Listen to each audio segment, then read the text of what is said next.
Thank you all for coming. We're so grateful that Charlie Driscoll agreed to come to speak to us today at the Athenaeum. We have a couple of people from the Lake Association joined us, which I'm so excited for. And but this is wonderful that you took time out of your schedule to come to speak to us. So if we can give a round of applause for Charlie Driscoll. Well, thank you. Happy to be here. So, can everybody hear me? I can, yeah. And can you see the slides? I'm going to show a few pictures. I'm testing my hearing. Okay, all right, good. Okay, so I was asked to talk a little bit about the lake and the problem of harmful algal blooms. So that's what I'm going to do.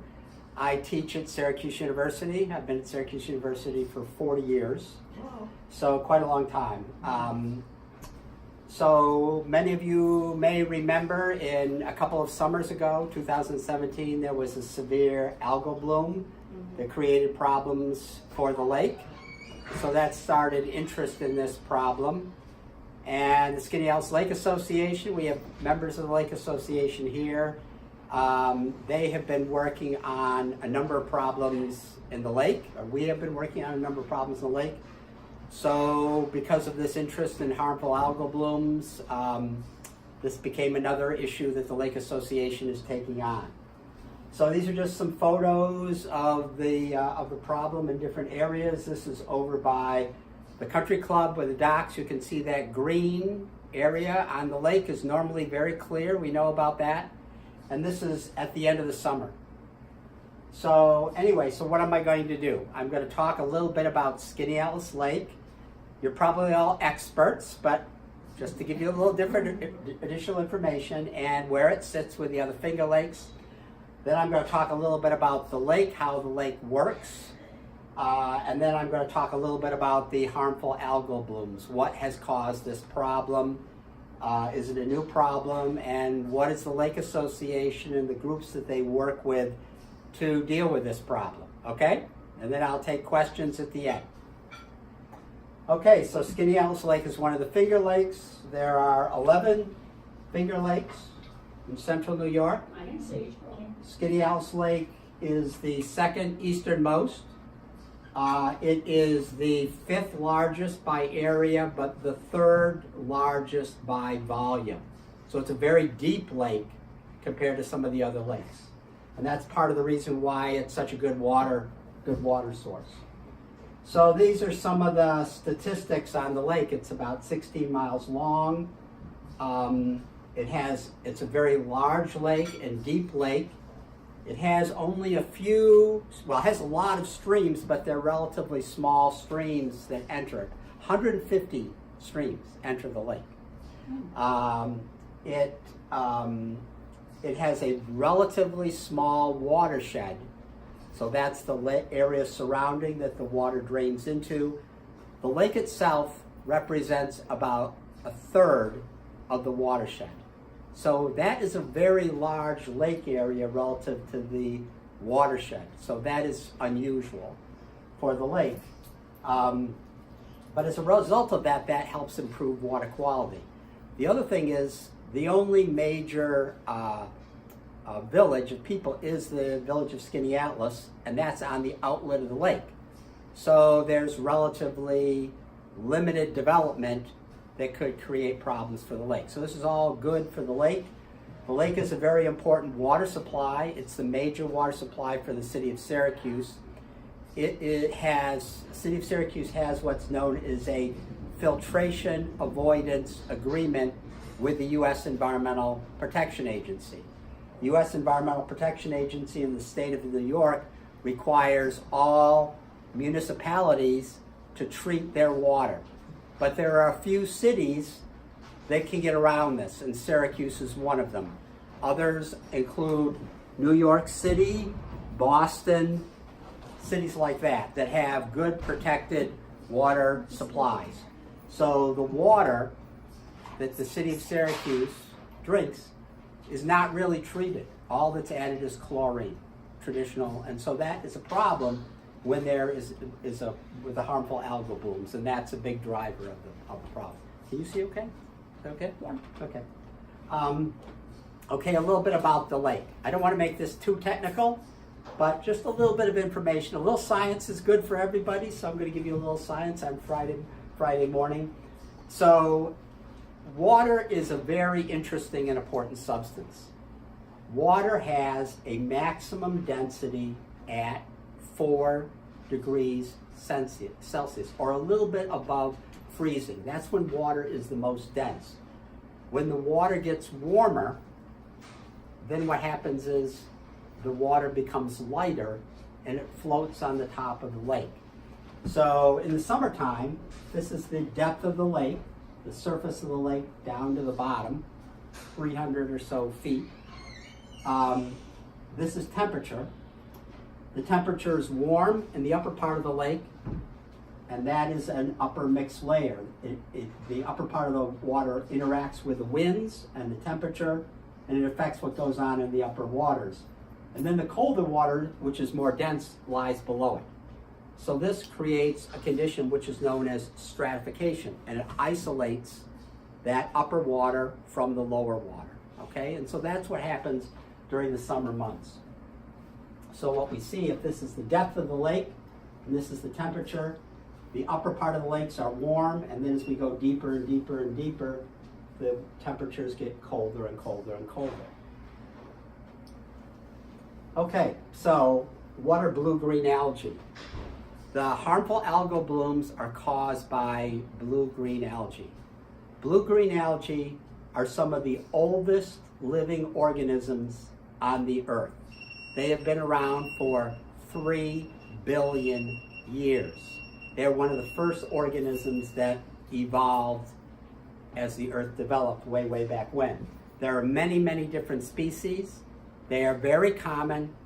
This lake is 14,000 years old, and there have been blue-green algae since the time that this lake formed 14,000 years ago. So the fact that they're in the lake now is no different than what's been historically, but they're at a much higher level, much greater quantities than they have in the past, and that creates the problem. Okay, so these blooms, these are some more pictures of blooms in Skaneateles and other. So you see them along the surface of the lakes. You see they accumulate along the surface of the lake. This is another photo. You can see these green. Those are algae along the surface of the lake. Okay, so what causes the algae to occur? What do they need? Well, they need a few things. They need sunlight to produce photosynthesis. They need nutrients, mostly phosphorus, in the case of this, but other nutrients. They need warm temperatures. They like warm temperatures, and they like calm winds. Okay? So those are the conditions that they want. And that's when they occur. They occur at the end of the summer when the temperatures are warm and the lake is very still. Okay, so why do they float? They float because they have gas, what are known as vacuoles, gas deposits, within their organism. These are photos of different types of blue-green algae. These little deposits here are gas. They're gas. It's like a life jacket. It causes the algae to float up to the surface. Why do they want to get to the surface? Because that's where the sunlight is, and often that's where the nutrients are.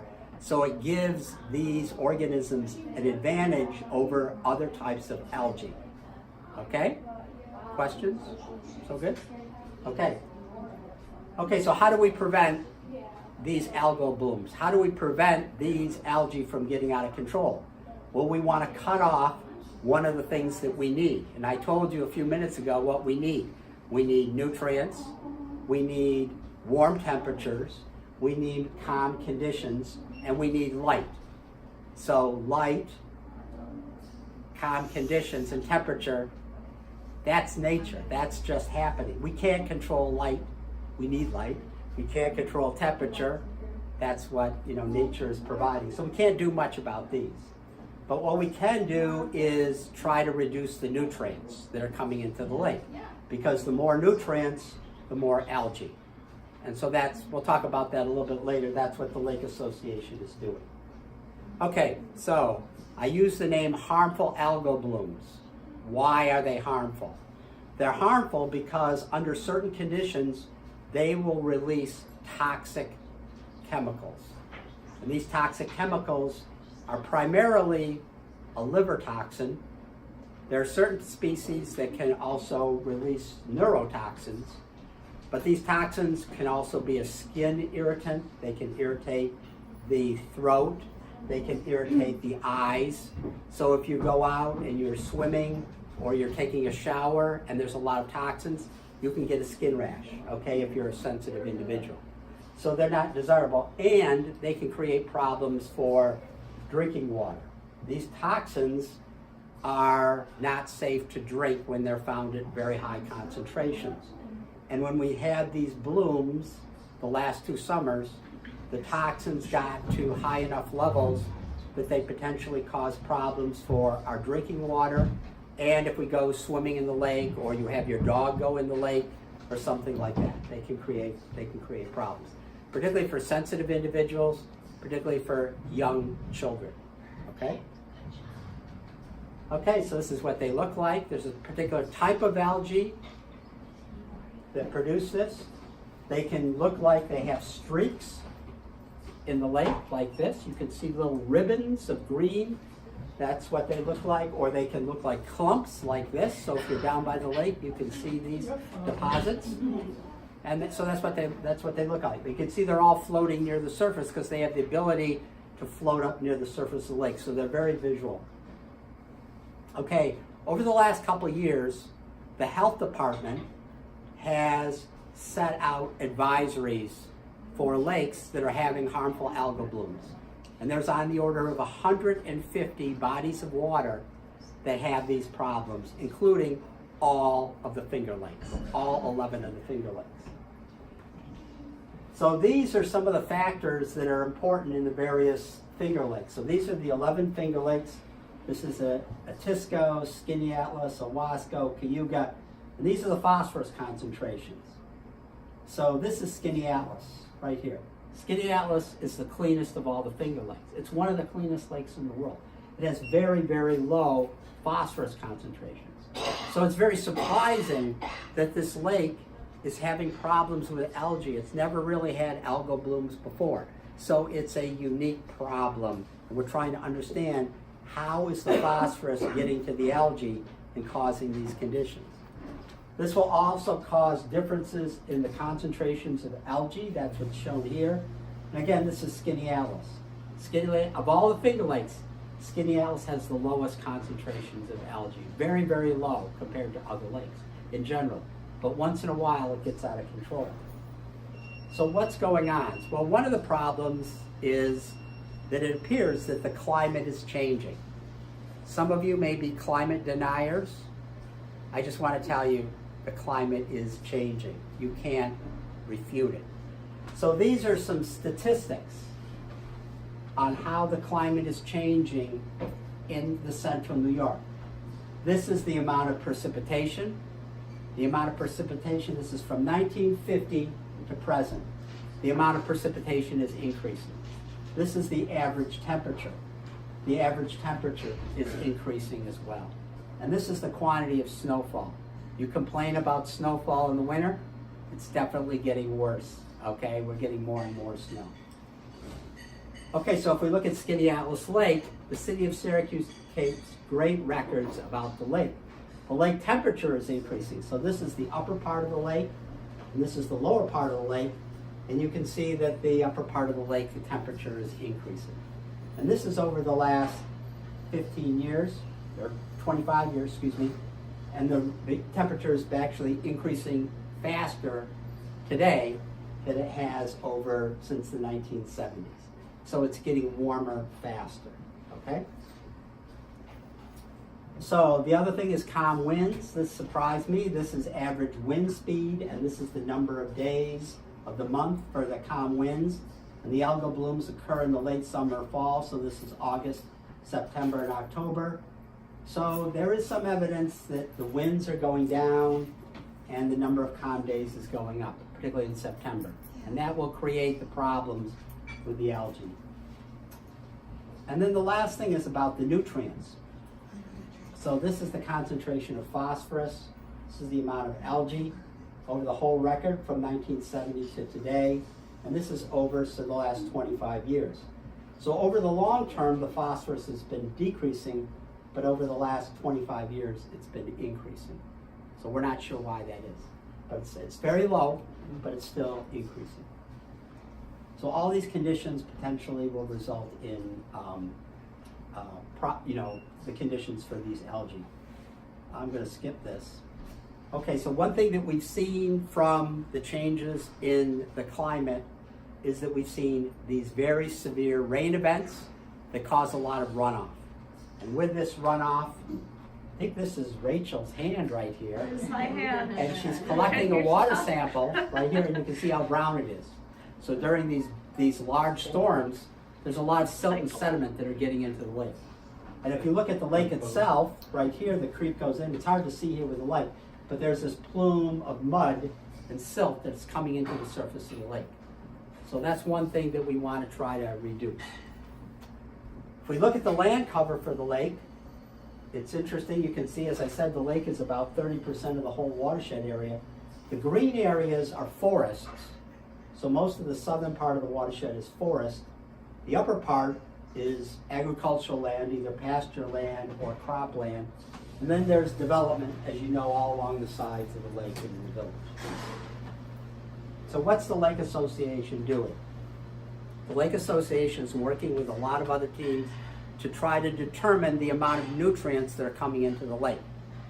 Nutrients that are coming in from the watershed and nutrients that are being released from the sediments. Okay? Just trying to find out how much is coming into the lake. And then we want to track it over time and see if it's going to change. So with that, then we can work with the state and hopefully get support from the state to try to do remediation projects, to try to prevent the release of nutrients and then reduce the algal blooms. And then the Lake Association is also initiating, before they get state funds, a number of projects to try to reduce these nutrient loads to the lake. And I'll show you a couple photos of that. And the last thing they're doing is they're doing things like I'm doing today. I'm telling you about the problem, so you know that we're working on it and we want to try to maintain the health of the lake. Okay, a couple other things. I was going to show you this, but my photos didn't work. But those of you who know the country club, there's a stream that runs through the country club. We're going to put in this fall, we're going to put in some devices to create areas where the solids will be retained in the stream and not go into the lake. So that's going to happen in the fall. We've worked with groups, the Nature Conservancy, people from the university, to design areas like shown here. This is a stream coming in to create a wetland, to provide a zone where the water can accumulate and then store and not run off into the lake and minimize and retain the amount of solids in the lake. And then design buffer strips along streams to try to protect streams. So these are projects that are underway. In fact, how many projects are there that are at least in discussion stages? We have 26. Right? 26 projects to try to improve the landscape so we reduce the nutrient loading. So regardless of whether this solves the problem for harmful algal blooms, it's going to protect the lake as a water supply. So it's a good investment in resources. And that is all I have. So if there are any questions, any comments, I'm happy to try to answer them. Besides phosphorus, what other nutrients are you talking about that are coming in? Well, there's a lot of things coming in there, but we think that phosphorus is what's limiting the algal growth. But this is a good point. Another important nutrient is nitrogen. Nitrogen is essential for growth. We need nitrogen, plants need nitrogen. And some people think that the algal blooms depend on the quantity of nitrogen as well as the quantity of phosphorus. So we are also tracking the nitrogen going in. And when we build these projects, we're going to measure how much they retain the nutrients within the land so they don't get into the lake. Are they addressing that with the farmers? There's conversations with the farmers, and I have to say the farmers are also concerned about the problem. The farmers have a lot of challenges in terms of doing what they do. They have a very tough task, but they are really stewards of the land, and I think that the conversations that we have with the farmers, I think, have been very constructive. They are implementing a number of programs to try to retain soil and nutrients on their land. They're planting cover crops. They're entertaining the notion of putting in buffers, although that reduces some of the land that they can farm, but there's in discussions.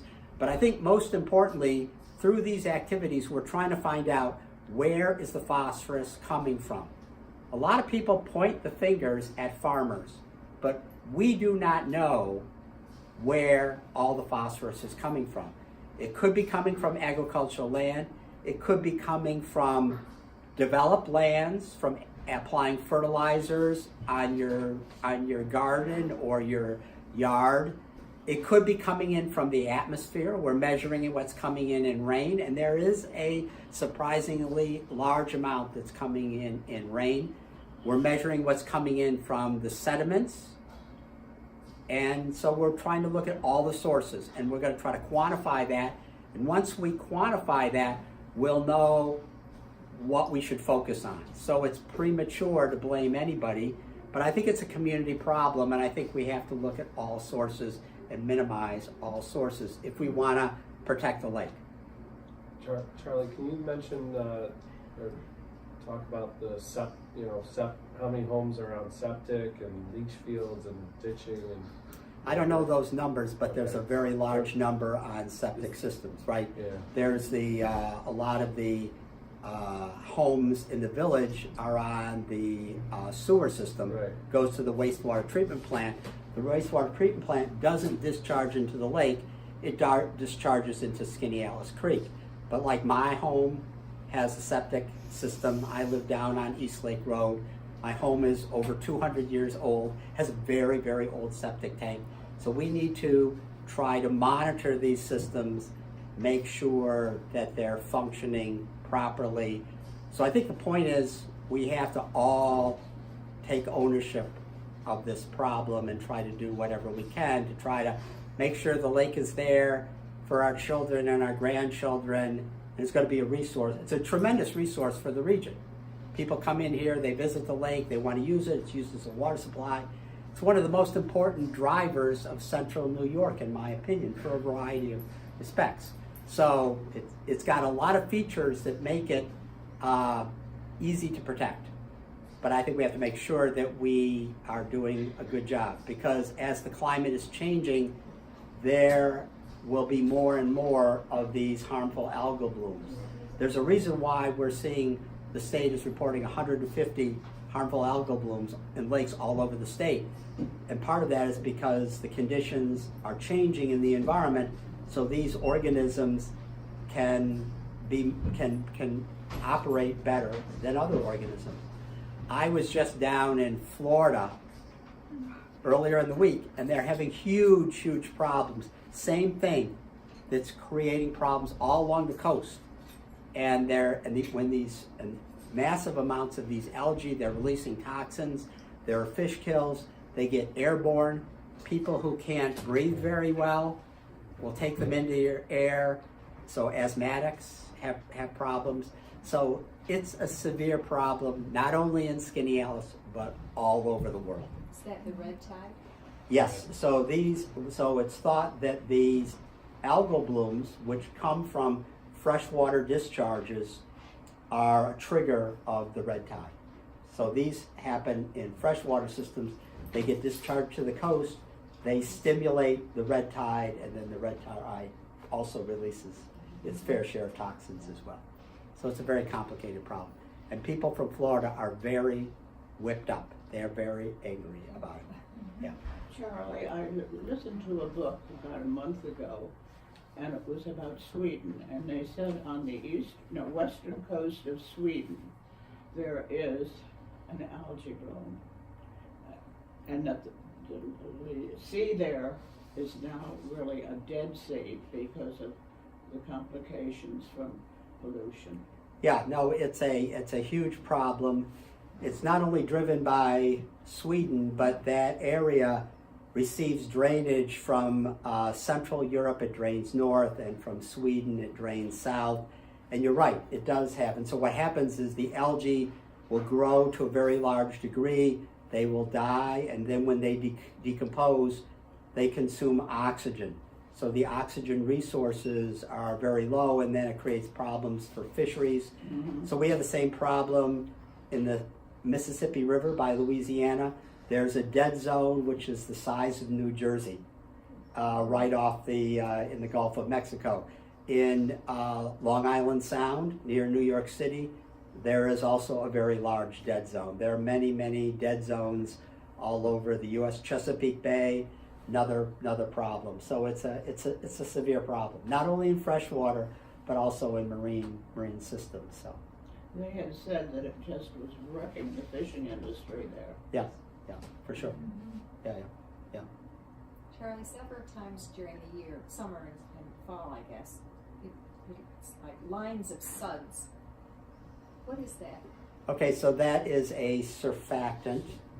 And so what it is it's natural organic matter that when it's released, it has what's called a surfactant, which means it's a surface active agent. So it's like when you would use, like when I wash dishes, I put soap in, and the soap is a surfactant. So it accumulates right at the surface of the air. And so we're not really sure why this is happening, and some people have said it's gotten more severe in recent years, but we think it is from organic matter that accumulates in the plants within the lake, and then when the plants die off, they release the surfactant, and it accumulates, and it's quite visual. We don't know of any harmful effects. I think it's just people are uncomfortable with it. But if you go up to other lakes, you can see it if you see it in Oneida Lake, it's very prominent. In the Adirondacks, I do a lot of work in the Adirondacks, it's very prominent in Adirondack lakes. There's a lot of plant matter surrounding those lakes, and it does the same thing. So it's a very common occurrence, yeah. Can you talk about the lake turnover? Does it turn over? And Yeah, the lake turns and what's over. the relationship to HABs, if any? Yeah, so what happens is, when I gave you that little lesson about the lakes, we talked about the condition of stratification. So that occurs in the summertime. And so that means that the temperature in the upper waters is much warmer than the temperature in the lower waters. And because that upper waters are isolated, it's in contact with the air. And as the air warms, the surface of the lake warms, and it can get to relatively high temperatures. Then in the fall comes, the lake cools, and then what happens is that upper water gets colder and colder and colder, and eventually becomes the same temperature as the lower part, and the lake then starts to mix. And it mixes starting in, let's say, November, and it will mix throughout the winter. So it's very rare, about once every 20 years, that we have ice cover, complete ice cover in the lake. If we do have ice cover in the lake can actually stratify in the wintertime, but it's a rare occurrence in Skaneateles Lake. Then we get to this time of the year, and the temperature throughout the water column is that same temperature as maximum density, a little bit over freezing, and the lake can mix very effectively in the spring. Then we start to get warm, and the process starts over again, and we have this separation of the upper waters from the lower waters with increases in air temperature. So this goes on every year. Summer stratification, and then we can potentially have these algal problems, and then we go into winter, and the lake is more effectively mixed. I know the rainfall will, obviously adds to the nutrient loading, but does that also keep the water cooler longer? So The rainfall, yeah, the lake is so big, those rain events won't cool it. it's a massive lake. The average The time, process, yeah. the average time a water molecule is in Skaneateles Lake is 18 years. So it has a very, it's a very, very large lake. And the inputs are relatively small because it has a relatively small watershed. So, but what we think is when it stratifies and it gets calm, that may create the conditions where the sediments could be releasing phosphorus. That's why we may get low concentrations in the water column, and the algae may access the sediments. There are also, some of you know, there are mussels, like zebra mussels and quagga mussels that have gone into the lake. They can help stir up the phosphorus and create the problem. And those are a relatively recent occurrence. And they may be contributing to the problem.